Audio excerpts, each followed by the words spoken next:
সুপ্রিয় শ্রোতা বন্ধুরা ও ফেসবুক লাইভে যারা দেখছেন, শুভ দুপুর।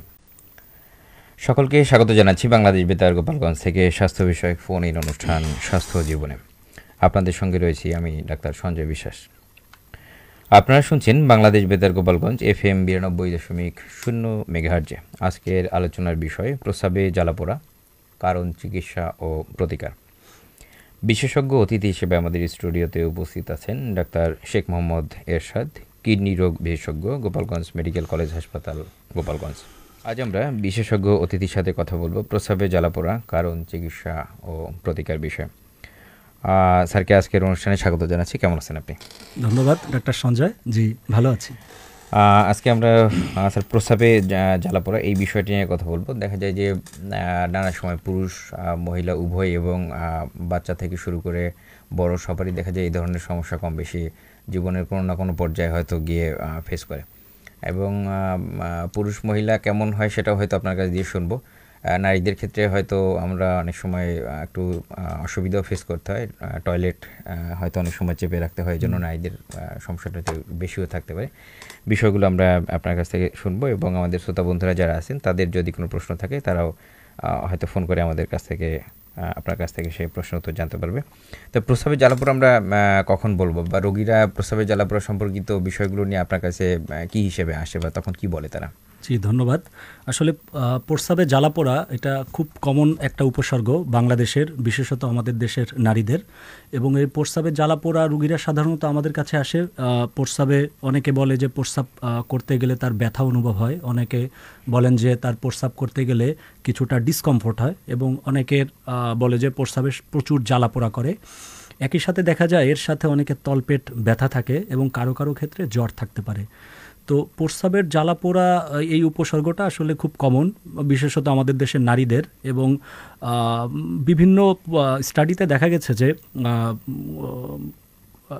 একজন নারী তার লাইফ টাইমে কোনো না কোনো সময় তার এই প্রস্রাবের জ্বালাপোড়া উপসর্গ হিসেবে ভুগেছে। এবং পুরুষদের ক্ষেত্রে দেখা যায় যে এই প্রস্রাবের জ্বালাপোড়ার উপসর্গটা একটু কম, তবে 40 বছর বয়স যখন একজন পুরুষ অতিক্রম করে তখন পুরুষদের ক্ষেত্রে দেখা যায় যে প্রোস্টেট গ্রন্থি বড় হয়, তারপর থেকে কিন্তু পুরুষদেরও এই প্রস্রাবের জ্বালাপোড়ার সমস্যা দেখা যায়। ধন্যবাদ স্যার।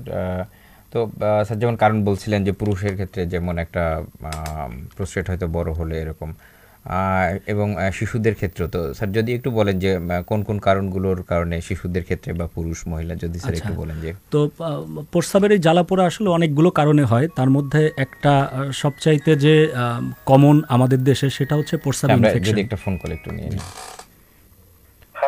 হ্যালো, জি আসসালামু আলাইকুম, কে বলছেন প্লিজ আপনার নাম বলে প্রশ্নটি করুন। দাদা আমি বাগেরহাট থেকে বলছিলাম। জি জি দাদা ওই আমার ঘন ঘন প্রস্রাব হয়, যন্ত্রণাও হালকা হয়। কয়েকবার এখানে আমাদের সদরে ডাক্তার দেখাইছি, ওনারা বলতেছে যে আপনার মানে প্রস্রাব ধারণ ক্ষমতা একটু কম। আচ্ছা, এখন আমি কি করতে পারি স্যার যদি একটু বলতেন। বয়স কত হবে আপনার? জি আমার বয়স 42 বছর। 42 বছর। আচ্ছা, আপনি কি কোনো পরীক্ষা নিরীক্ষা করিয়েছিলেন? আচ্ছা, উনি লাইনটা কেটে দিলেন, যেহেতু ডাক্তার দেখেছে হয়তো। আচ্ছা আচ্ছা, তো সম্ভবত উনি যে সমস্যাটার কথা বলেছে সম্ভবত ওনার ওভার অ্যাক্টিভ ব্লাডার থাকতে পারে, যেগুলো পুরুষদের ক্ষেত্রে এবং অনেক ক্ষেত্রে মহিলাদের ক্ষেত্রে কমন। এইসব ক্ষেত্রে দেখা যায় যে আমাদের যে মূত্রথলি সেটা অতিমাত্রায় সংবেদনশীল থাকে, এবং অল্প মাত্রায় প্রস্রাব জমা হলে দেখা যায় যে তার প্রস্রাবের চাপ আসে এবং ঘন ঘন প্রস্রাব হয় এবং অল্প পরিমাণে প্রস্রাব হয়।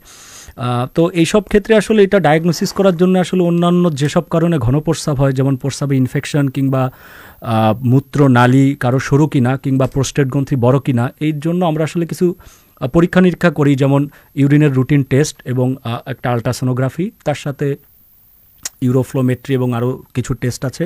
তো এইসব পরীক্ষা নিরীক্ষা করে যদি দেখা যায় যে প্রস্রাবে ইনফেকশন নেই, সেক্ষেত্রে আসলে কিছু ওষুধের মাধ্যমে, যেগুলোকে আমরা ব্লাডার সিডেটিভ বলি, মূত্রথলিকে একটু রিল্যাক্স করে সেগুলো চিকিৎসা করা হয়। তবে আসলে ওনার পরীক্ষা নিরীক্ষার রিপোর্ট ছাড়া এবং অ্যাসোসিয়েটেড অন্যান্য কোনো উপসর্গ আছে কিনা সেগুলো বিবেচনা করেই আসলে চিকিৎসাটা নির্ভর করবে।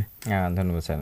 হ্যাঁ, ওনাকে হয়তো দেখে অ্যাসোসিয়েটেড স্যার আপনি যেমন বললেন যে ডায়াবেটিক বা অন্য কোনো বা অন্য কোমরবিডিটি বা ওরকম আছে কিনা হয়তো। তো আপনি যেখানে দেখিয়েছেন আশা করি ওনারা, যেহেতু আপনি বললেন যে প্রস্রাবের উনি বললেন যে মূত্রথলির ধারণ ক্ষমতা কম, এরকম কি? তার মানে নিশ্চয়ই হয়তো কিছু পরীক্ষা নিরীক্ষা করেছেন, তো সেই অনুযায়ী আপনি হয়তো চিকিৎসা নিতে থাকেন। আর বাগেরহাটে নিশ্চয়ই এর ভালো চিকিৎসা আছে, আপনি ওখানে হয়তো দেখাতে থাকেন। আর যদি মনে হয় যে কখনো আসবেন গোপালগঞ্জে, এখানে এসেও আপনি গোপালগঞ্জ মেডিকেল কলেজ হাসপাতালে দেখাতে পারবেন। আমরা যে কারণগুলো নিয়ে একটু কথা বলতে, তো কারণগুলোর মধ্যে আসলে একটা সবচাইতে কমন যে কারণ আমাদের দেশে পাওয়া যায়, পানি কম খাওয়া। ইউজুয়ালি দেখা যায় যে অনেকে, বিশেষ করে মহিলাদের ক্ষেত্রে এটা পাওয়া যায়, পানি খুব কম খায়। তো পানি কম খেলে প্রস্রাবে জ্বালা পড়া হয়, এটা হচ্ছে খুব কমন। এটার জন্য আসলে খুব বেশি কিছুর প্রয়োজন নাই, জাস্ট একটু অ্যাডভাইস দিতে হয় যে পর্যাপ্ত পানি খাবেন। নাম্বার 2, যে প্রস্রাবে ইনফেকশনটা মহিলাদের ক্ষেত্রেই কমন, প্রেগনেন্সির আগে, ইভেন প্রেগনেন্সির ভিতর, এবং মহিলাদের ক্ষেত্রে দেখা যায় যে তার পোস্ট মেনোপজাল লাইফে, মানে মাসিক যখন বন্ধ হয়ে যায় তখন হরমোনাল ইমব্যালেন্সের কারণেও প্রস্রাবে ইনফেকশন হয়। এবং এই প্রস্রাবের ইনফেকশন পুরুষদের ক্ষেত্রে একটু আনকমন, বিশেষত 40-এর আগে। তো পুরুষদের বয়স যখন 40 ক্রস করে কিংবা 50 ক্রস করে, তখন প্রোস্টেট গ্রন্থি বড় হওয়ার কারণে অনেক সময় প্রস্রাব ক্লিয়ার হয় না, তখন প্রস্রাবে ইনফেকশনটা পুরুষদের ক্ষেত্রে দেখা যায়। এবং বাচ্চাদের ক্ষেত্রে আসলে যদি বাচ্চাদের জন্মগত কোনো ত্রুটি থাকে, প্রস্রাবের নালী চিকন কিংবা কিডনির নালী চিকন, এরকম যদি কোনো ত্রুটি থাকে, সেক্ষেত্রে দেখা যায় যে বাচ্চাদেরও প্রস্রাবে ইনফেকশন থাকতে পারে। তবে প্রস্রাবের এই ইনফেকশনের বাইরেও আরও কিছু কারণ আছে যেগুলো আসলে প্রস্রাবে জ্বালাপোড়া করে। তার মধ্যে যেমন ইউরেথ্রাইটিস নামে একটি রোগ আছে, যেগুলো সেক্সুয়ালি অ্যাক্টিভ যেসব পুরুষ কিংবা মহিলা তাদের ক্ষেত্রে হয়। তাদের চিকিৎসা সে অনুপাতে রোগ নির্ণয় করে করতে হয়। এছাড়া ক্রনিক পেলভিক পেইন সিনড্রোম নামেও কিছু রোগ আছে, ফ্যালোপিয়ান টিউব, তারপর ইউটেরাস কিংবা তার আশেপাশের যে অর্গানগুলো আছে সেখানে প্রদাহ হলেও এই প্রস্রাবে ইনফেকশনগুলো হতে পারে। এছাড়াও কারো যদি মূত্রথলিতে পাথর কিংবা কিডনির নালিতে কোনো অ্যাবনর্মালিটিস কিংবা পাথর থাকে, সেক্ষেত্রেও অনেকের এই প্রস্রাবের যে জ্বালাপোড়া সেটা থাকতে পারে। ধন্যবাদ স্যার। অনেকগুলো আমরা কারণ দেখলাম। তার মানে কোনো একজন রোগী আসলে তাকে দেখে, তার ইতিহাস শুনে এবং অ্যাসোসিয়েটেড পরীক্ষা নিরীক্ষা করে হয়তো ইভ্যালুয়েট করে যে ধরনের কারণ পাওয়া যায় সেই অনুযায়ী চিকিৎসা করতে হবে, চিকিৎসা দিতে হয়। তো স্যার, আপনি একটা জিনিস যেমন বলছিলেন যে পানি কম খাওয়ার একটা বিষয়, যে এটা একটা অন্যতম কারণ, এবং মহিলাদের ক্ষেত্রে যে বাইরে গেলে অনেক সময় টেন্ডেন্সি থাকে যে বাইরে গেলে হয়তো প্রস্রাব কোথায় করব, একটু কম পানি খায় এই জন্য। তো আরেকটা, সেক্ষেত্রে পানির যদি অ্যাডভাইস কতটুকু বা কোন বয়সে বা কত বডি ওয়েট কেমন থাকলে, যদি পানির অ্যাডভাইসটা যদি একটু বলতেন যে এরকম থাকলে এরকম পানি খাওয়া উচিত। আচ্ছা, পানির ক্ষেত্রে অ্যাডাল্ট যারা, তাদের ক্ষেত্রে আসলে পানির মানে প্রয়োজনীয়তাটা আসলে সবসময় নির্ভর করে পিপাসার উপরে। মানে নর্মালি বলে যে কারো যখন পিপাসা পায় সে তখন যাতে পানি খায়। এবং এর একটা ভালো ইন্ডিকেটর আছে আমাদের প্রস্রাবের রং। আমাদের স্বাভাবিক যে প্রস্রাব, তার রংটা হচ্ছে হালকা হলুদ। প্রস্রাবের রং যদি কারো হালকা হলুদ থাকে, তখন বোঝা যায় সে পর্যাপ্ত পানি খাচ্ছে। সেটা কারো ক্ষেত্রে 2 লিটার হতে পারে এবং কারো ক্ষেত্রে 3 লিটারও হতে পারে। এবং কখনো যদি দেখা যায় যে প্রস্রাবটা খুব মানে ঘন হলুদ, তখন বোঝা যায় যে তার শরীরে আসলে পানি শূন্যতা হচ্ছে এবং এই কারণে কনসেন্ট্রেটেড ইউরিন তৈরি হচ্ছে। তো সাধারণভাবে আমরা বলি যে আপনি 8 থেকে 10 গ্লাস পানি খান। এটা রোগীর ওজন ভেদে যেমন ভিন্ন রকমের, তার কাজের পরিবেশ অনুযায়ী সেটা ডিফার করে। কেউ যদি মাঠে ঘাটে কাজ করে তার পানির পরিমাণ আরও বেশি, কারো যদি এসি রুমে কাজ করে তাদের পানির প্রয়োজনীয়তাটা আসলে আরও কম। ইভেন অনেকের ক্ষেত্রে 1.5 লিটার পানি যথেষ্ট। তো এরকম কোনো ইউনিভার্সাল রুল নাই আসলে কার ক্ষেত্রে কতটুক পানি খেতে হবে। তবে ইউজুয়ালি দেখা যায় যে যাদের বারবার প্রস্রাবে ইনফেকশন হয় তাদের ক্ষেত্রে একটা রিকমেন্ডেশন আছে, সে যাতে কমপক্ষে 8 গ্লাস পানি প্রতিদিন পান করে। সেটা পুরুষ মহিলা সবার ক্ষেত্রেই সমান। ধন্যবাদ স্যার। আরেকটা বিষয় হলো, মানে এটা যেমন সবার ক্ষেত্রে যেমন আপনি বললেন যে চাহিদা অনুযায়ী, পিপাসা অনুযায়ী এরকম খাবে, সেক্ষেত্রে এটা আবার কিছু রোগী যেমন হচ্ছে যে হয়তো পানি খাওয়াটা, বিশেষ করে সিকেডি, সেটা তো আপনার যেহেতু এরা আসে, সেক্ষেত্রে তো আপনার আবার অ্যাডভাইসও দিয়ে দেন যে রেস্ট্রিকশন। আমরা একটা ফোন কল যদি একটু নিয়ে নিই। হ্যালো, জি আসসালামু আলাইকুম, কে বলছেন প্লিজ? আরেকটা বিষয় হলো, অনেক বেশি পরিমাণ যদি কেউ পানি পান করে প্রতিনিয়ত, সে ধরনের কোনো সমস্যা বা সুবিধা, যেমন অনেকে দেখা যায় যে কিডনি রোগ বিশেষজ্ঞ, ইউরোলজির অনেকে আছে যে অনেক বেশি পানি খেলে যে পাকস্থলী সুস্থ থাকে, এ ধরনের আবার নিয়ে কিছু কন্ট্রোভার্সি আছে। দেখা যায় যে অনেকে বলে যে হাইপার অ্যাসিডিটি বা ওই যে গ্যাস্ট্রিক আলসার, এই ধরনের সমস্যা পানি খান বেশি করে। আবার দেখা যায় যে ওনার যদি কিডনির সমস্যা থেকে থাকে, সে ধরনের একটা, সেক্ষেত্রে অনেক বেশি পানি খেলে যদি সুস্থ মানুষ, সেক্ষেত্রে কোনো অসুবিধা হয় কিনা, আমরা এর আগে একটা ফোন কল একটু নিয়ে নিই। হ্যালো, ভাই আমার একটা প্রশ্ন রয়েছে, জি জি আমি নামটা বলছি না। জি প্রশ্ন করুন। দেখা যাচ্ছে পায়খানার সাথে রক্ত বের হয়, ঠিক আছে, মানে পানি কম খেলে আমার। আর সেক্ষেত্রে মানে পায়খানার যে মল আছে, মলের কাছে একটা গুটির মতো যেটা হয়েছে, ওটার জন্যই রক্ত বের হয়। আমি সেক্ষেত্রে কি করতে পারি একটু যদি বলতে। জি ধন্যবাদ। এটা পানি কম খেলে পায়খানার সাথে রক্ত যাচ্ছে, আমার স্যার এইটা যদি আসে আমার হচ্ছে কনস্টিপেশন থেকে হয়তো। হ্যাঁ, কনস্টিপেশন থেকে হচ্ছে। ওনার আসলে মানে পায়খানা ক্লিয়ার রাখতে হবে, তার জন্য পর্যাপ্ত পানি খাওয়া খুবই জরুরি। এবং একজন যেহেতু একটু গুটির মতো উনি সমস্যা ভোগ করছেন, তো সেই ক্ষেত্রে ওনাকে আসলে একজন সার্জারি বিশেষজ্ঞের পরামর্শ নেওয়া খুব জরুরি আমি মনে করি। হ্যাঁ, জেনারেল সার্জারির বা কোলোরেক্টাল যদি আশেপাশে না পায়, অন্তত জেনারেল সার্জন দেখালে উনি এটা সমাধান পাবেন। এটা আসলে আপনার পানি খাওয়া মানে এটার জন্য প্রস্রাবের সাথে সম্পর্ক হয়তো নাই বললে চলে। এটা পানি কম খাচ্ছেন, এই জন্য পায়খানা কঠিন হচ্ছে, কনস্টিপেশন হচ্ছে, এই জন্য রক্ত যাচ্ছে। এবং অন্য হয়তো কিছু সমস্যা থেকে থাকলে যিনি সার্জন উনি দেখবেন, ওখানে দেখে সেই অনুযায়ী ওষুধ দিলে বা চিকিৎসা দিলে আপনি আশা করা যায় যে সুস্থ হয়ে যাবেন। সেক্ষেত্রে আমি যেটা বলছিলাম যে যদি অনেক বেশি পানি খায় সেক্ষেত্রে কোনো অসুবিধা হবে কিনা। তো ওই যে আরেকটা ব্যাপার যেটা আপনি বললেন যে আসলে বিভিন্ন রোগের ক্ষেত্রে পানির পরিমাণের তারতম্য হয়। যেমন আমাদের কিডনি রোগী যারা থাকেন তাদের ক্ষেত্রে আমরা আসলে কিডনি রোগের স্টেজ অনুযায়ী পানির পরিমাণ আমরা কম বেশি করি। ইভেন কারো যদি হার্ট ফেলিওর থাকে, হার্টের রোগ থাকে, তার ক্ষেত্রেও কিন্তু চিকিৎসকরা পানির পরিমাণটা কমিয়ে দেন।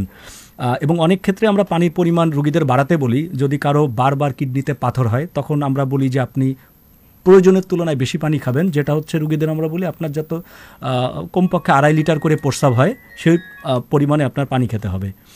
এবং আরও কিছু ক্ষেত্রে যেমন আমাদের এডিপিকেডি নামক একটা রোগ আছে, কিডনি সিস্টেম প্রবলেম। ফোন করে একটু নিয়ে নিই, লাইনটা কেটে গেল, আমরা কন্টিনিউ করি। সেই ক্ষেত্রে রুগীদের দেখা যায় যে প্রচুর প্রস্রাব হয় ইনিশিয়াল ক্ষেত্রে, তখন তাদের ক্ষেত্রেও পানির পরিমাণটা বাড়াইতে হয়। ধন্যবাদ। আমরা হ্যালো, আসসালাম, জি শুনতে পাচ্ছি, কে বলছেন প্লিজ? জি শুনতে পাচ্ছি আপনাকে, আপনার নাম বলে প্রশ্নটা করুন। জি ওয়ালাইকুম আসসালাম, আপনি প্রশ্নটা করুন। হ্যালো, জি আমরা শুনতে পাচ্ছি আপনাকে। হ্যালো, আচ্ছা, কোনো কারণে হয়তো উনি শুনতে পাচ্ছেন না। এবং আরেকটা যেটা বললেন যে পানি বেশি খাওয়া, আসলে এই কারণগুলো বাদ দিয়ে, যেমন কারো যদি প্রস্রাবে বারবার ইনফেকশন হয় সেক্ষেত্রে পানির পরিমাণটা আমরা একটু বাড়াতে বলি, মিনিমাম 2 লিটার। কারো যদি স্টোন থাকে কিডনিতে বারবার, তাদের ক্ষেত্রে পানিটা বাড়াতে হয়। এবং বাকি যেটা বললাম, এবং মাঠে ঘাটে যারা কাজ করেন, রিক্সা চালান, ভ্যান চালান, তাদের ক্ষেত্রেও প্রয়োজনের তুলনায় একটু বেশি পানি খেতে হয়। তবে অতিরিক্ত মাত্রায় পানি খাওয়া শরীরের জন্য খুব খারাপ, তাতে নানাবিধ রোগ ব্যাধি হয় এবং অনেকের ক্ষেত্রে এগুলো দেখা যায় যে অজ্ঞান হয়ে যাওয়া এবং খিঁচুনি হওয়ার মতো মানে ভয়াবহ ঘটনা দেখা যায় তাদের ক্ষেত্রে। দাদা শুভ দুপুর, কথা বলছিলাম মেহেদী হাসান মামুন, জিয়নপুর দৌলতপুর মানিকগঞ্জ থেকে। মামুন ভাই যুক্ত হওয়ার জন্য অসংখ্য ধন্যবাদ, আমাদের একেবারে নিয়মিত শ্রোতা। আপনার প্রশ্নটি করুন। কথা শুনতে পাচ্ছি না যদিও, তারপর প্রশ্ন করে যাচ্ছি। আর প্রশ্ন হচ্ছে, অনেকেই স্ত্রী সহবাসের পরে দীর্ঘ সময় যাবত প্রস্রাব বন্ধ করে রাখে কিংবা প্রস্রাব করে না, তখন কোনো প্রস্রাব লাইনে কোনো সমস্যা হতে পারে কিনা, এ ব্যাপারে একটু জানতে চাই। জি ধন্যবাদ। এটা হচ্ছে যে ইন্টারকোর্সের পরে যদি, এটা আসলে নর্মালি যেটা নিয়ম সেটা হচ্ছে সহবাসের আগে এবং সহবাসের পরে দুই ক্ষেত্রেই আপনার প্রস্রাব করে নিতে হবে, প্রস্রাবের চাপ থাকুক বা না থাকুক। এটা যদি না করে তাদের ক্ষেত্রে ঘন ঘন প্রস্রাবে ইনফেকশন দেখা দিতে পারে এবং এগুলো চিকিৎসা করাটা খুব ডিফিকাল্ট। অনেকের ক্ষেত্রে লম্বা টাইম অ্যান্টিবায়োটিক লাগে, অনেকের ক্ষেত্রে সহবাসের পরবর্তী সময় তার অ্যান্টিবায়োটিক খেতে হয়। তো এই কারণে এটা প্রিভেনশন করাটা খুব জরুরি। তার জন্য অবশ্যই আপনাকে সহবাসের আগে এবং সহবাসের পরে অবশ্যই প্রস্রাবের চাপ থাকুক বা না থাকুক বাথরুমে গিয়ে যতটুকু প্রস্রাব আসে সেটা ক্লিয়ার করতে হবে, নাহলে বারবার প্রস্রাবের যে সংক্রমণ সেটা দেখা দিতে পারে। ধন্যবাদ, আশা করি আপনার উত্তর পেয়েছেন। বেশ কিছু মানুষ আমাদের সাথে ফেসবুকে লাইভে যুক্ত হয়েছেন। এর মধ্যে মোহাম্মদ জুয়েল, উনি প্রশ্ন করেছেন, আমার 2 মাস যাবৎ প্রস্রাব ক্লিয়ার হতে অনেক সময় লাগে, অনেক সময় দেখা যায় প্রায় 1 ঘন্টা পরেও 2-1 ফোঁটা প্রস্রাব আসতে দেখা যায়, এর কারণ কি হতে পারে? বয়স 29। আমরা আরেকটা ফোন কলে একটু সাথে নিয়ে নিই। হ্যালো, আসসালাম, জি শুনতে পাচ্ছি, আপনার প্রশ্নটি করুন। হ্যালো, জি আমরা শুনতে পাচ্ছি, আপনার প্রশ্ন করুন।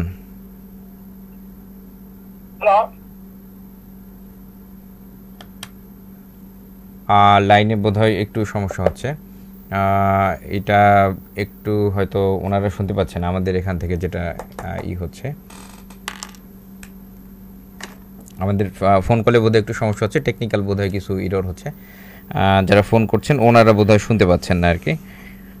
আচ্ছা, আমরা যে আলোচনায় ছিলাম, আমাদের মোহাম্মদ জুয়েল উনি প্রশ্ন করেছিলেন যে 2 মাস যাবৎ প্রস্রাব ক্লিয়ার হতে সময় লাগে, 1 ঘন্টা পরে হয়তো 2-1 ফোঁটা পরে, ওনার বয়স 29, কি কারণ হতে পারে, সমাধান কি? ইয়াং বয়সে আসলে আমরা বয়স যদি 40 পরবর্তী হয় সেক্ষেত্রে আমরা আসলে প্রোস্টেট গ্রন্থি কারো বড় হয়ে যেতে পারে, তবে আপনার বয়স যেহেতু 29, এসব ক্ষেত্রে এই সমস্যাটা সাধারণত হয় না। তো আপনার ক্ষেত্রে আসলে 1 নম্বর জিনিস জানা প্রয়োজন, আপনার পায়খানা প্রতিদিন ক্লিয়ার হয় কিনা। তো পায়খানা ক্লিয়ার না হলে আসলে পায়খানার সাথে প্রস্রাবের একটি সম্পর্ক আছে, যার পায়খানা প্রবলেম থাকে তার প্রস্রাবের কিছু না কিছু সমস্যা থেকে যায়। তো আপনার পায়খানা ক্লিয়ার করা খুব জরুরি এবং সেটা প্রতিদিন, সেটা খাবারের মাধ্যমে এবং পর্যাপ্ত পানি খাওয়া, শাকসবজি খাওয়া, এগুলোর মাধ্যমে পায়খানাটা ক্লিয়ার রাখতে হবে।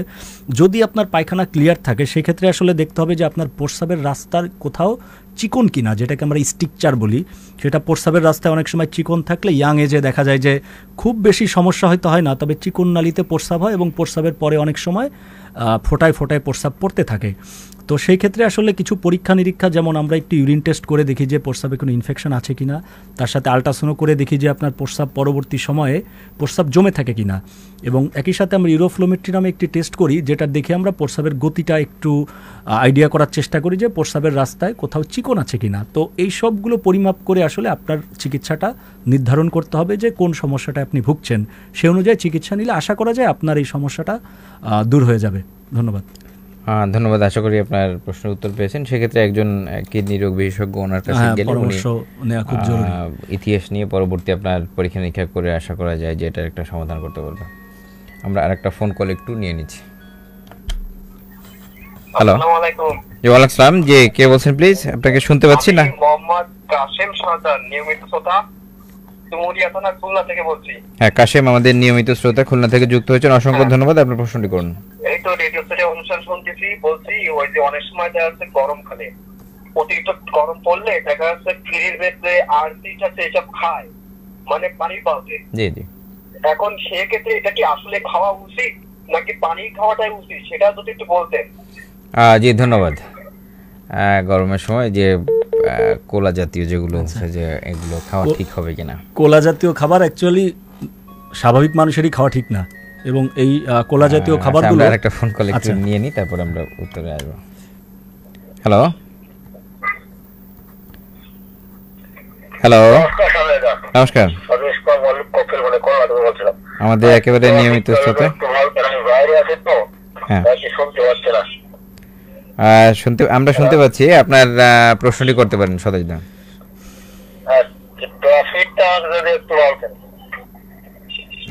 আবার একটু যদি বলেন।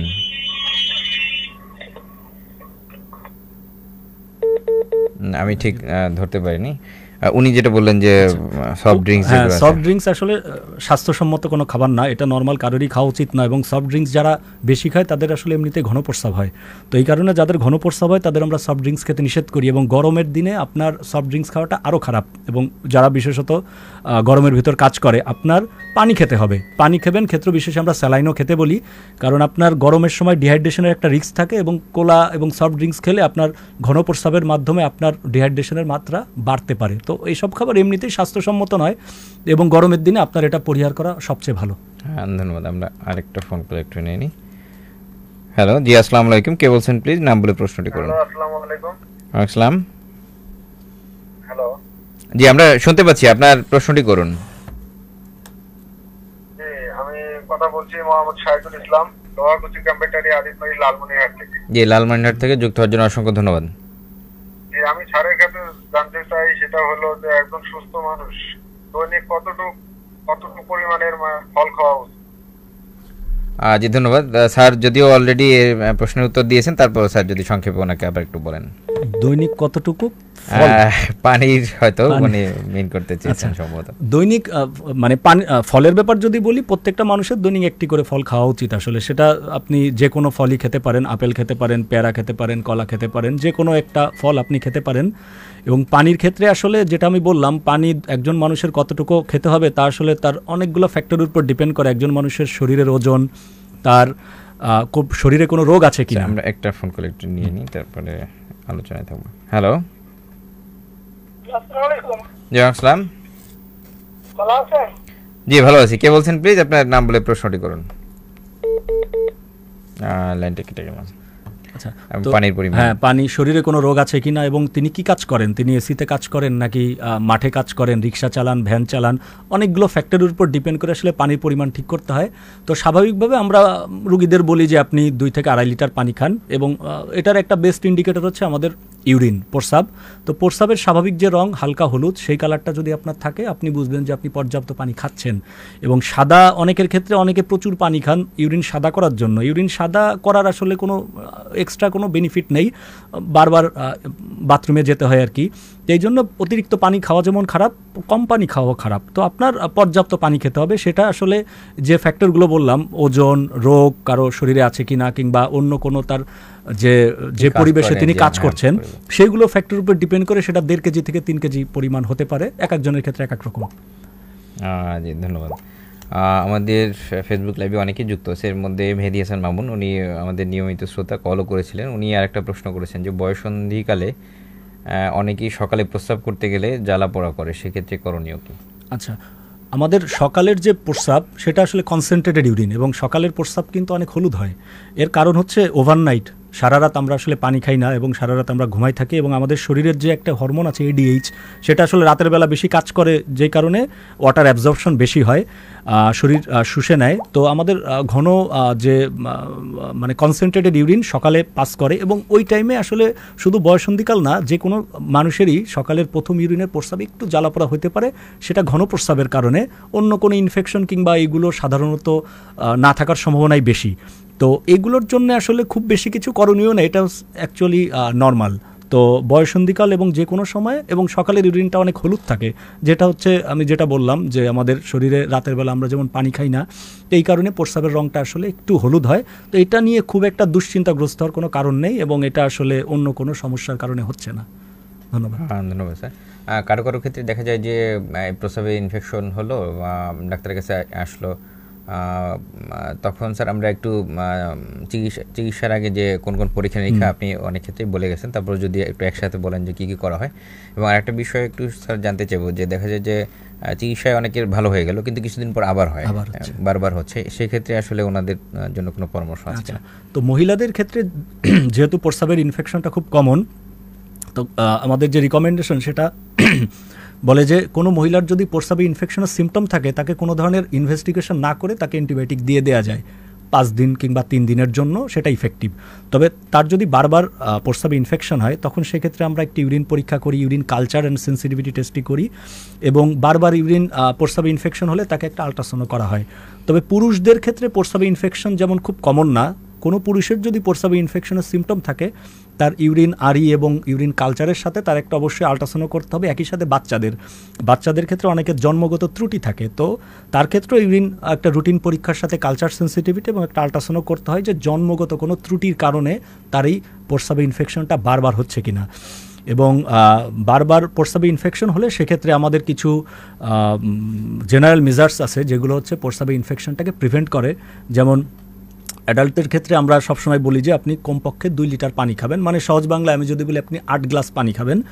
তারপর যেটা হচ্ছে সহবাসের আগে কিংবা পরে 2 ক্ষেত্রে আপনার প্রস্রাব ক্লিয়ার করতে হবে, এবং প্রস্রাব কখনো চেপে রাখা যাবে না। যখন প্রস্রাবের চাপ আসবে আপনার বাথরুমে গিয়ে করতে হবে। মহিলাদের ক্ষেত্রে অনেক সময় দেখা যায় যে বাসায় থাকলেও কিংবা বাইরে আরও বেশি হয়, প্রস্রাবের চাপ আসলে আসলে অনেকক্ষণ পরে, কাজের চাপ কিংবা যে কোনো চাপের কারণে হতে পারে, তারা বাথরুমে যেতে একটু দেখা যায় যে বিলম্ব করেন, এবং অনেকের পায়খানা দেখা যায় যে ঠিকমতো হয় না, এসব কারণে। এবং আরও কিছু কারণ আছে, মহিলাদের ইউরেথ্রার লেন্থ একটু ছোট, এবং সেটা হচ্ছে আমাদের অ্যানাল ক্যানালের খুব কাছে, এই জন্য মহিলাদের ইনফেকশনের রিস্কটা একটু বেশি থাকে। এই কারণে বারবার যাদের প্রস্রাব হয়, মানে ইনফেকশন হয়, তাদের ক্ষেত্রে এই জেনারেল মেজার্সগুলোর পরে যদি কোনো কারণ পাওয়া যায়, যেমন কারো ডায়াবেটিস থাকলে তার ঘন প্রস্রাবে ইনফেকশনের রিস্ক বেশি থাকে, কারো যদি কোনো প্রস্রাবের নালীর কোনো জন্মগত ত্রুটি থাকে, কারো যদি পাথর থাকে, কিংবা বিভিন্ন ধরনের ওষুধের কারণে তার রোগ প্রতিরোধ ক্ষমতা কম, তাদের ক্ষেত্রে বারবার প্রস্রাব ইনফেকশন হতে পারে। তাদের ক্ষেত্রে আমাদের একটা লম্বা টাইম 3 মাস 6 মাস, কারোর ক্ষেত্রে 1 বছর, ইভেন কারোর ক্ষেত্রে 5 বছর পর্যন্ত লম্বা টাইম একটা অল্প ডোজে অ্যান্টিবায়োটিক আমরা রাতের বেলা দিয়ে রাখি, যাতে তার এই প্রস্রাবের ইনফেকশনটা, সংক্রমণটা যাতে বারবার না হয়। তো এই জাতীয় মিজারগুলো আসলে দেয়া হয়, তবে তার আগেই পরীক্ষা নিরীক্ষাগুলো আসলে কনফার্ম করতে হয় যে তার আসলে ইউরিনারি ইনফেকশন আছে নাকি অন্য কোনো কারণে তার প্রস্রাবে যেই জ্বালা পোড়া কিংবা এই কারণটা, সেটা নির্ধারণ করে আসলে আমরা চিকিৎসা শুরু করি। মূলত কারণ নির্ধারণটা খুব জরুরি আর কি, তারপরে সে অনুযায়ী চিকিৎসা। আরেকটা বিষয় স্যার যেমন বলেন যে অ্যান্টিবায়োটিকের তো আমাদের ব্যবহারের অনেক ক্ষেত্রেই তো আসলে ব্যবহারের যে মিসইউজ অনেক বেশি হয় অনেক ক্ষেত্রেই। সেক্ষেত্রে রেজিস্ট্যান্ট একটা অন্যতম ফ্যাক্টর, যে হয়তো যে অ্যান্টিবায়োটিক আসলে কাজ করার কথা ছিল হয়তো সে অ্যান্টিবায়োটিক এখন কাজ করছে না, সেটা একটা চিকিৎসা করতে গিয়ে হয়তো একটা সমস্যা। তবে আরেকটা জিনিস যেমন স্যার বলেন যে দীর্ঘ সময় ধরে হয়তো অ্যান্টিবায়োটিক দিতে হয়, এক্ষেত্রে কোনো ধরনের সাইড ইফেক্টের বা কোনো সমস্যা হওয়ার সম্ভাবনা থাকে কিনা, বা কোনো ধরনের কোনো তথ্য আছে কিনা? যে প্রথম অংশটা যেটা অ্যান্টিবায়োটিক রেজিস্ট্যান্স আসলে খুবই বেশি, বাংলাদেশ শুধু না বিশ্বের উন্নত দেশেও অ্যান্টিবায়োটিক রেজিস্ট্যান্সের যে হার সেটা অনেক বেশি। তো এই কারণেই প্রস্রাবে ইনফেকশন কারো যদি থাকার সম্ভাবনা থাকে, তাকে আসলে ইউরিন কালচার সেন্সিটিভিটি টেস্টিং করে কোন অ্যান্টিবায়োটিক তার শরীরে কাজ করবে সেটা নির্ধারণ করেই তাকে চিকিৎসা করা উচিত। না হলে আপনি ওষুধের দোকানে যাচ্ছেন, একটি ফার্মেসিতে যাচ্ছেন, তিনি একটি অ্যান্টিবায়োটিক দিয়ে দিচ্ছে, আপনার কাজ হচ্ছে না, আপনি মনে করতেছেন যে আমি আরেকজনের কাছে যাই। তো এইভাবে যে নিজে নিজে ওষুধ এবং বিশেষত অ্যান্টিবায়োটিক খাওয়া খুব খারাপ, এবং ওই ব্যক্তির শরীরে দেখা যায় যে পরবর্তীতে কমনলি যেসব মুখের ওষুধ সেগুলো অধিকাংশ ক্ষেত্রে কাজ করে না। তার ক্ষেত্রে অনেক সময় প্রস্রাবে ইনফেকশন যেটা খুব সিম্পল ছিল সেটা অনেক খারাপ আকারে ধারণ করতে পারে, এবং রক্তের ইনজেক্টেবল যে অ্যান্টিবায়োটিক সেগুলোর মাধ্যমে তাকে চিকিৎসা করা হয়, যেটা অনেক ক্ষেত্রে খুবই ব্যয়বহুল। এবং দ্বিতীয় ক্ষেত্রে যে লম্বা টাইম অ্যান্টিবায়োটিক খেলে আসলে আমরা স্বাভাবিক যে প্রস্রাবের সংক্রমণের জন্য যে অ্যান্টিবায়োটিক দিয়ে থাকি সেটার ডোজটা ট্রেডিশনাল অ্যান্টিবায়োটিকের ডোজ থেকে একটু কম, এবং আমরা যেগুলো প্রিভেন্টিভ থেরাপি দেই যে লম্বা টাইম, সেটার ডোজ আরও কম। যে কমনলি যদি আমরা কোনো অ্যান্টিবায়োটিক 2 বেলা দেই এবং সেটা ফুল ডোজে দেই, সেটা প্রিভেনশনের ডোজটা হচ্ছে 1 বেলা, সেটা রাতে, এবং সেটা হচ্ছে নর্মাল ডোজের কোনো ক্ষেত্রে হাফ, কোনো ক্ষেত্রে 1/4। তো এইগুলোর ক্ষেত্রে দেখা যায় যে খুব একটা যে সাইড ইফেক্ট সেগুলো তেমন কিছু হয় না, এবং রোগীরা এগুলো খুব ভালো টলারেট করতে পারে স্বাভাবিকভাবেই। সেক্ষেত্রে ওই যে রিপিটেড বারবার যেটা হচ্ছিল সেটা হয়তো সেই ইনফেকশনটা সেটা আর হয় না। আরেকটা জিনিস হচ্ছে যে আমাদের যারা প্রেগনেন্ট মা যারা থাকে এদের ক্ষেত্রে দেখা যায় যে হয়তো প্রস্রাবের ইনফেকশন একটা বিষয়, এনাদের ক্ষেত্রে কোনো ধরনের কোনো পরামর্শ আছে কিনা যারা গর্ভবতী থাকবে ওনাদের জন্য? গর্ভবতী মায়েদের ক্ষেত্রে প্রস্রাবে ইনফেকশন খুব জটিল, আমরা যেটা বলি কমপ্লিকেটেড ইউটিআই, একটা হচ্ছে আনকমপ্লিকেটেড ইউটিআই। গর্ভবতী মায়েদের ক্ষেত্রে প্রস্রাবে ইনফেকশন শুধু তার না, এবং অনাগত যে সন্তান আসছে তার ক্ষেত্রেও নানাবিধ জটিলতা সৃষ্টি করে। অনেক সময় সন্তান অনেক আগে হয়ে যায়, বাচ্চার ওজন কমে যায়, এমনকি বাচ্চার জন্মগত অনেক সময় ত্রুটি হয়ে যায়। তো সেই ক্ষেত্রে আসলে প্রেগনেন্ট মহিলাদের প্রস্রাবে ইনফেকশন হওয়ার সাথে সাথেই তাকে চিকিৎসা করতে হবে। এবং আরেকটা ব্যাপার, আমরা যে সকল অ্যান্টিবায়োটিক স্বাভাবিকভাবে ব্যবহার করি গর্ভকালীন সময়, সেই অ্যান্টিবায়োটিকগুলো সব অ্যান্টিবায়োটিক গর্ভকালীন সময় ব্যবহার করা যায় না, কারণ এইসব অ্যান্টিবায়োটিকের অনেক ধরনের পার্শ্ব প্রতিক্রিয়া আছে মায়ের শরীরে এবং একই সাথে তার যে অনাগত সন্তান তার শরীরে। এ কারণে গর্ভবতী মহিলাদের ক্ষেত্রে পরামর্শটা হচ্ছে, গর্ভবতী মহিলাদের যদি কখনোই প্রস্রাবে জ্বালা পোড়া কিংবা অন্য কোনো সমস্যা যেগুলো প্রস্রাবের সংক্রমণের সাথে জড়িত, যেমন তলপেট ব্যথা, এগুলো হলে অবশ্যই একজন কিডনি বিশেষজ্ঞের পরামর্শ নিয়ে যে প্রয়োজনীয় পরীক্ষা সেগুলো করে এবং যে অ্যাপ্রোপ্রিয়েট অ্যান্টিবায়োটিক সেটা তাকে অবশ্যই দিতে হবে, না হলে এটা তার পরবর্তী সময়ে নানাবিধ জটিলতা মায়ের এবং তার অনাগত সন্তানের ক্ষেত্রে তৈরি করবে। ধন্যবাদ স্যার। আমাদের আরেকজন নিয়মিত শ্রোতা ডুমুরিয়া খুলনা থেকে যুক্ত হয়েছেন ফেসবুক লাইভে, মোহাম্মদ কাশেম সর্দার। উনি জানতে চেয়েছেন যে মাঝে মাঝে প্রস্রাব করে শরীরে একটা ঝাঁকা দিয়ে ওঠে, এটার কারণ কি? আচ্ছা, এটা আসলে খুব কমন, আমাদের ক্ষেত্রে প্রায় রোগীরা এসে বলে যে আমার প্রস্রাব শেষে শরীরে একটা ঝাঁকি দেয়। তো এটা আসলে একটা ফিজিওলজিক্যাল ব্যাপার, এটা আসলে কোনো রোগের কোনো লক্ষণ না। তো প্রস্রাবের আমাদের যে আসলে মূত্রনালীর ওখানে কিছু বাল্ব থাকে ইউরেথ্রাতে, আমাদের যে প্রস্রাবের নালীটা পুরুষাঙ্গের ভিতর যেটা থাকে, তো বাইরে এবং ভিতরে একটা বাল্ব থাকে। তো এই বাল্বগুলো যখন আমরা প্রস্রাব করি বাল্বগুলো মানে ওপেন থাকে, খুলে যায়, এবং প্রস্রাবের শেষে আসলে দেখা যায় যে বাল্বগুলো বন্ধ হয়ে যায়। তো অনেকের ক্ষেত্রে এটা খুব দেখা যায় যে নর্মাল যে ব্যাপারটা সেটা তার ক্ষেত্রে অনেক সময় সমস্যা মনে হয়, কিন্তু এই ব্যাপারটা আসলে কোনো ধরনের কোনো রোগের লক্ষণ না, এটা একটা স্বাভাবিক ব্যাপার, এবং এটা নিয়ে খুব বেশি দুশ্চিন্তাগ্রস্ত হওয়ার কোনো কারণ নেই। ধন্যবাদ। ধন্যবাদ। আজ আমরা বিশেষজ্ঞ অতিথির সাথে কথা বলছি প্রস্রাবের জ্বালাপোড়া কারণ, চিকিৎসা ও প্রতিকার বিষয়, এবং আমাদের রেডিওতে যারা শুনছেন এবং ফেসবুক লাইভে আমাদের অনেকেই যুক্ত হয়েছেন, মোহাম্মদ জুয়েল ভাটগাঁও ভালুকা ময়মনসিংহ থেকে, এবং শহীদুজ্জামান শহীদ বেলাবো নরসিংদী থেকে, সাকিব হাসান বিদ্যুৎ ফাতেমানগর ত্রিশাল ময়মনসিংহ থেকে, আতাউল্লাহ আতিক, সাকিব হাসান বিদ্যুৎ, আতাউল্লাহ আকিব নরোত্তমপুর কাপাসিয়া গাজীপুর থেকে, ইসমাইল হোসেন যুক্ত হয়েছেন, এবং কৃষ্ণ কর্মকার কৌশিক যুক্ত হয়েছেন পিরোজপুর থেকে, রূপকথা উনি দেখছেন আমাদের অনুষ্ঠান, সত্যেন্দ্রনাথ রায় উনি সভাপতি আপডেট বেতার শ্রোতা সংঘ সিংডিয়া নীলফামারী থেকে আমাদের সাথে যুক্ত হয়েছেন, মোহাম্মদ জুয়েল যুক্ত হয়েছেন, এবং সুকান্ত রায় উনি আমাদের দেখছেন, মেহেদি হাসান মামুন, বিলাস দাস উনি আমাদের দেখছেন, এবং সাইদুল ইসলাম সহ আরও অনেকে। আমরা একটা ফোন কল একটু নিয়ে নিই। হ্যালো, আসসালামু আলাইকুম। ওয়ালাইকুম আসসালাম। জি, কে বলছেন প্লিজ? নাম বলে প্রশ্নটি করুন। জি ম্যাম।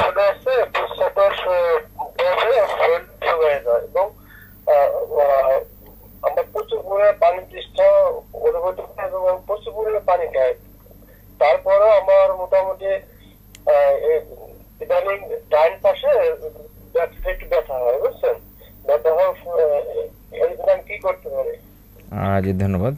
পানি পিপাসা আছে, শরীর শুকিয়ে যাচ্ছে, ডান পাশে ব্যথা আছে। আচ্ছা, আসলে মানে ঘন ঘন প্রস্রাব হওয়ার আরেকটা কারণ, যেটা প্রস্রাবে ইনফেকশনের সাথে আমি বললাম, ওনার ডায়াবেটিস আসলে আছে কিনা সেটা আসলে চেক করা দরকার। শরীর যেহেতু শুকিয়ে যাচ্ছে উনি বলছেন, তবে অনেক ক্ষেত্রে আমাদের দেশের রুগীদের ক্ষেত্রে দেখা যায় যে প্রচুর পানি খাওয়ার যে একটা অভ্যাস সেটা তারা তৈরি করে ফেলে, এবং আসলে তাদের ব্রেন সেই ব্যাপারে ওইভাবে সেট আপ হয়ে যায়।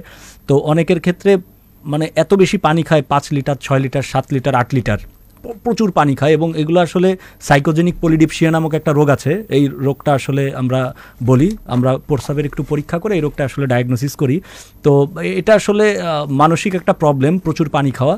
তো ওনার ক্ষেত্রে আসলে যেটা দেখতে হবে যে ওনার আসলে ডায়াবেটিস আছে কি না সেটা একটু নির্ধারণ করা খুব জরুরি, এবং একই সাথে যদি না থাকে এবং অন্য কোনো রোগ ওনার না থাকে, ওনার আসলে পানির পরিমাণটা খুব ধীরে ধীরে কমিয়ে আমাদের যে প্রয়োজনীয়, যে আমরা বলি যে 1.5 লিটার, কারো ক্ষেত্রে 2 লিটার, ইভেন কারো ক্ষেত্রে 2.5 থেকে 3 লিটার, স্বাভাবিক একটা রুল আমরা অনেক সময় বলি যে প্রতি কেজিতে 40 ml পানি খেতে হয়। কারো যদি ওজন 60 কেজি হয়, সে হয়তো 2400 ml পানি খেতে পারে। তো এটার বিভিন্ন রকম থিওরি আছে। তো ওনার ক্ষেত্রে পানির পরিমাণটা আস্তে আস্তে আসলে কমিয়ে আনতে হবে, এবং ওনার যে ডান সাইডে ব্যথার কথা উনি বললেন সেটার জন্য আসলে কিছু পরীক্ষা, যেমন একটা আল্ট্রাসোনো, পেটের একটি এক্সরে এবং প্রস্রাবের একটু পরীক্ষা করে আসলে দেখতে হবে যে ওনার অন্য কোনো রোগ আছে কিনা, যেমন কিডনিতে পাথর কিংবা সেরকম কিছু, সেগুলো নির্ধারণ করে আসলে ওনার চিকিৎসাটা নির্ধারণ করতে হবে। তো এই ক্ষেত্রে উনি একটু কিডনি বিশেষজ্ঞের পরামর্শ যদি নিতে পারেন সেক্ষেত্রে ভালো হবে। হ্যাঁ, ধন্যবাদ। আমরা একটা ফোন কল একটু নিই। জি, আসসালামু আলাইকুম। কে বলছেন প্লিজ?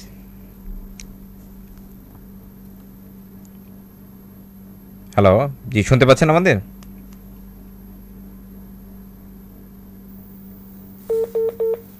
লাইনটা কেটে গেল। আচ্ছা, একটা বিষয়, যেমন বড়দের ক্ষেত্রে আমরা যেমন পানির পিপাসা যখন থাকে তখন তো খেতে পারে, ছোটদের ক্ষেত্রে তো অনেক ক্ষেত্রে দেখা যায় যে আসলে হয়তো বলতে পারে না বা এক্সপ্রেস করতে পারে না। সেক্ষেত্রে অভিভাবকদের উদ্দেশ্যে বাচ্চাদের পানির এই সমস্যাগুলো যাতে না হয় এবং প্রস্রাবের জ্বালাপোড়া যাতে পরবর্তীতে না হয়, সে ধরনের অভিভাবকদের উদ্দেশ্যে কোনো যদি পরামর্শ থাকে। আচ্ছা, অভিভাবকদের উদ্দেশ্যে পরামর্শ হচ্ছে, বাচ্চাদের ক্ষেত্রে সাধারণত বাচ্চারা অনেক ক্ষেত্রে দেখা যায় যে খাবার কিংবা পানি কোনোটাই ঠিকমতো খেতে চান না। তো আসলে আমি যেটা আগেই বলেছি, আমাদের যে প্রস্রাব সেটার রঙটা হচ্ছে একটা সবচাইতে ভালো ইন্ডিকেটর যে আপনার বাচ্চা পর্যাপ্ত পানি খাচ্ছে কিনা। তো প্রস্রাবের রং যদি আপনারা কখনো দেখেন খুব গাঢ় হলুদ, তাহলে আপনি ধরে নেবেন যে সে পর্যাপ্ত পানি খাচ্ছে না, তাকে পানি দিতে হবে। এবং প্রস্রাবের রং যদি আপনি দেখেন যে হালকা হলুদ, সেক্ষেত্রে আপনি ধরে নিতে পারেন আপনার বাচ্চা পর্যাপ্ত পানি খাচ্ছে।